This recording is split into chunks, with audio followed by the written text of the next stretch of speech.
to, I guess, bring consistency to the lineup, but injuries and absences have always seemed to affect that. How in particular are you going to try and replace Robbie Brady and Chidozie Ogene? How? With whom? Yeah, well, obviously I'm not going to tell you who we are thinking about starting, but there's a few options. I agree with you. This is probably in early days. For me, it's good to have consistency in the same players doing the same things. But I think everyone is in the know what we want. We're trying to be consistent in what we are saying, what we are asking for. And I feel like the decisions that we make on trainings, even in meetings, talking together, it's now people is getting more and more on board. So hopefully in the future it doesn't matter if player is missing, there will be a replacement that have the same knowledge on what we want. Could you find the players that you called up late, the likes of Matt Doherty and Ryan Manning, could end up starting the game against Finland? Yeah. That's no. Just to answer Matt, we always said that we didn't want to have both Matt and Seamus same time. We wanted to think a little bit in the future. So missing Seamus, missing Shane Duffy as well, two really experienced. No doubt in my mind that Matt was the replacement there. And how was your relationship with Matt Doherty now? Because he's a senior player. Some would say he was snubbed in the last two squads. And you'd expect perhaps a senior player to be angry about that. Did he express himself to you in that regard? No, it's been quite pleasant. He's a nice guy. Yeah, but what you're looking for is bastards in the team, aren't you? Yeah, no, it's good to me. As a player, to be angry, to want to make a case. Do you think it'll motivate him for the game? I'll hope everyone, not only him, everyone will show up on the pitch. I deserve to be here. That's where players should be doing their talking. Make the feet do the talking. Have you sensed a change in the atmosphere this time, Nathan? I think it's another building block. I think the first camp obviously wasn't our best. I think last camp you've seen what we can do and the improvements we made, and then this camp again I think we've gone up another level. I think everyone's bought into it even more, and yeah, we're looking forward to it. I think it's another two good games for us. Can you bring your Brentford early starts to Ireland? I don't know if I want to. It causes too much stress for the rest of the game, but it would be good for a little goal early on. Anne-Marie, please. Hi, Heimir, how are you? You spoke a good bit about, I suppose, trying new things out. How much of that could we expect to see tomorrow, given it's a pretty important game in terms of relegation? I think I said it last press conference. I think the Finland game is the more important one of these two, given that we're fighting for this third place. It's a mix. Like I've also said before, it's probably our last chance to try out things. This camp, but still we want to do good. We want to play good and keep the consistency going, building on what we did last camp. Like Nathan said, I think that is important. That we take a little step. Nothing happens quick in this slow progress. So we need to build on what we have been doing well. But we also want to try out players maybe that we haven't seen before, etc. So we at least know when it comes to the more important games in next year. Is that something you've seen in the few camps you've had, that progression is happening? Yeah, I would feel so. A little biased though, but I would feel so that we are doing the basic.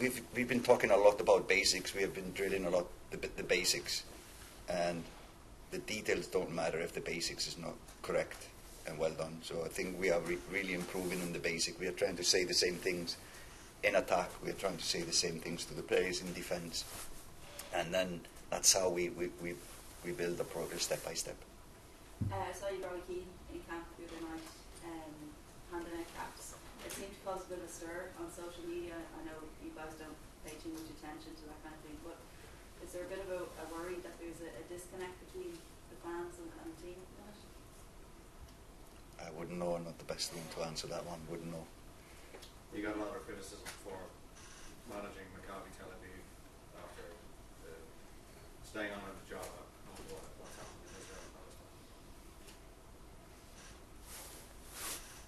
didn't know about it. Did he have any words for the players? Did he make a speech? Yeah. Had a good speech. The players was asking me questions and stuff, and I think it's really good to connect the past players, the legends in the past, to the present. What was good, really good, was how he, as a goal scorer, as maybe a high-profile player at his time, was talking about the importance of team unity, fighting for each other, the spirit and things. So probably not the thing that you would think that a striker would say, scoring all his goals, but I think it was a really good message to the players. And for me, we did that in Jamaica, bringing in old legends, just to connect the past and the present, showing respect to the players from the past as well. I think that was a good thing. I think Nathan probably can answer that more, how it affected them to have a player like him around. Yeah, but it was fair, like, as a kid growing up, these are the players you watch, you know what I mean? You watch him every international camp, you watch him score his goals for Ireland. Obviously you can't talk to him on a personal level then, can you? So you can only see what he's doing on the pitch, but now that you see them on a personal level and what it means to them and what their team kind of done, it's nice to know that we're in a similar boat, and what we're building here is what they had as well. So I think we can take a lot of things from what he said and use them in our team as well.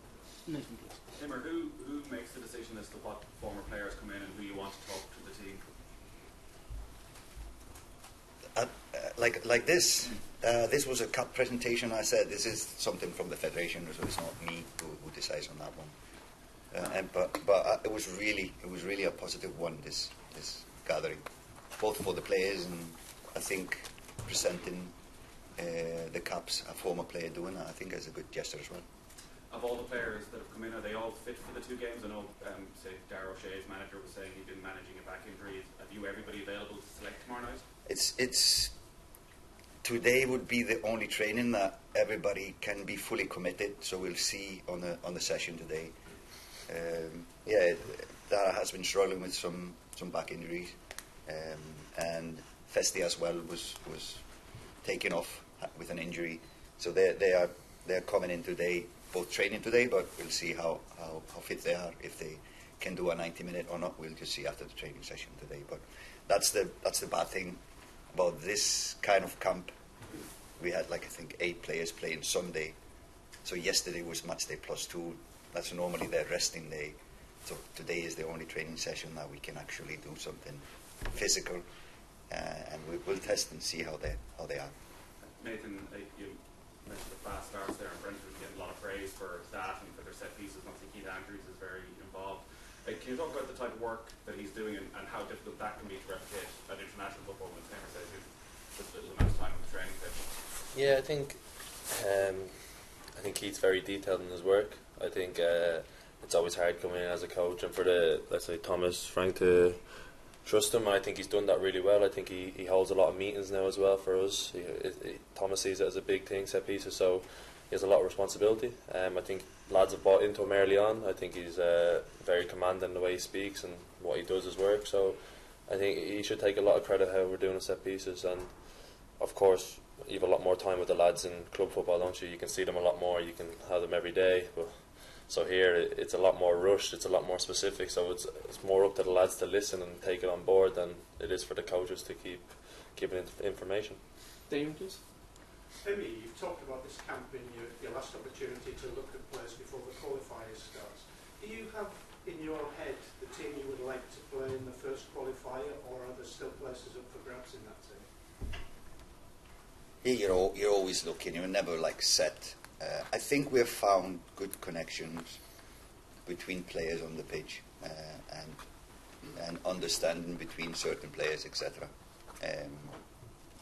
But there's always space for better players in teams, whether it's a national team or a club team.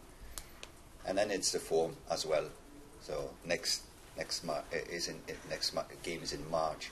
So you never know who is flying at that stage and who is maybe injured or not playing well or not playing at all. So you can never decide your team for March when it's November. And Nathan, can I just ask, how important is it to go into those games in March on a high from these two games? Yeah, it'd be great. I think that's what our target is, really, isn't it? This camp, again, to build on what we've been doing, and then to go in with that winning feeling and knowing that we can go and beat anybody. I think that'd be a great thing for us going into March. Gavin, please. Heimir, we were talking to Andrew Moore this week, and he's been playing this new role at Stoke, a deeper midfield role. Can he play that role for Ireland? And if so, is tomorrow night a chance of assessing in that role? We'll see. He's been struggling a little. He had a swollen calf after the last game, so he's been struggling a little. Let's see how he will do on training today. But obviously, everybody sees him as the future for Ireland, and we just wanted to call him in because there was not a competitive game for the under-21s now. So we wanted to call him in and just evaluate him in this squad, seeing what he can bring to this squad.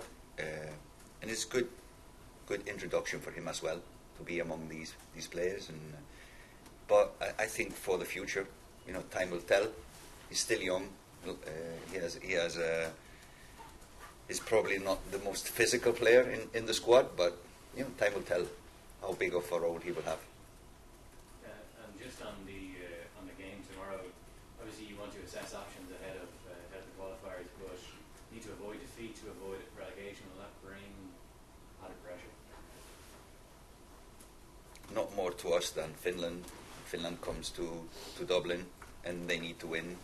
I think that's their priority. So it gives us an advantage. They would probably one time or the other, at some point they will need to take more risks. So we need to be clever in that sense. So it doesn't bring more pressure or to us that rather than the Finns. Ed, to end the live. I suppose just looking at the game from Helsinki, Finland brought a very physical approach, especially up front. They were really putting a lot of physical pressure on the defence. Bringing Shane Duffy back, was that the sort of reason that you were thinking of bringing Shane back for, and now he's gone again? Will you just look for that bit more physicality from your defensive players? Yeah.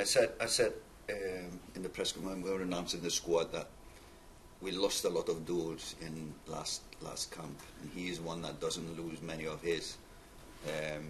So yeah, both in a sense of set pieces and this physicality you're talking about. The Finland team is a really organised team. They know what they are doing, and they pin up with the striker a lot. So it's going to be a fight for the likes of Nathan and those who are playing in the centre of defence. There's going to be a lot of fights in this game, and that was one of. And obviously, I haven't seen Shane in the squad, so I just also wanted just to work with him and see what he will give to us, experience as well. So that is the reason why I really wanted to have him in this camp. It's quick one for Nathan. Nathan, obviously, looking back to the Helsinki game, the moment you didn't obviously enjoy it for the goal. Just in terms of when you're playing for a team that's under pressure, if you start thinking too much about your own game, does that affect your natural game then? Something like that, or you have to just put that apart and next time that play, I'm going to play the same pass. Is that your mindset? Or I'm going to take a touch? Is it just a case of that 99 times out of 100 you're going to do that perfectly well? How does that play in your mind? Yeah, I guess I just don't do it again. I guess really, I'd rather not. But I don't know. You just have to bounce back. Really, I think I've made enough mistakes in my career already that I know I have to bounce back. I thought I did all right. I thought mentally, I think if probably a year or 2 years ago would have been a bit lost after that, would have affected me bad. I think I'm proud how I reacted. I think the way I got on with it, I moved on, and then I just went back to basics. Won my little duels, won my little passes, done them things right, and just got myself back into the game. Of course, it's annoying, it affects you, but with the group we have here, I know they'll fight for me, they'll look after me, and yeah, they did.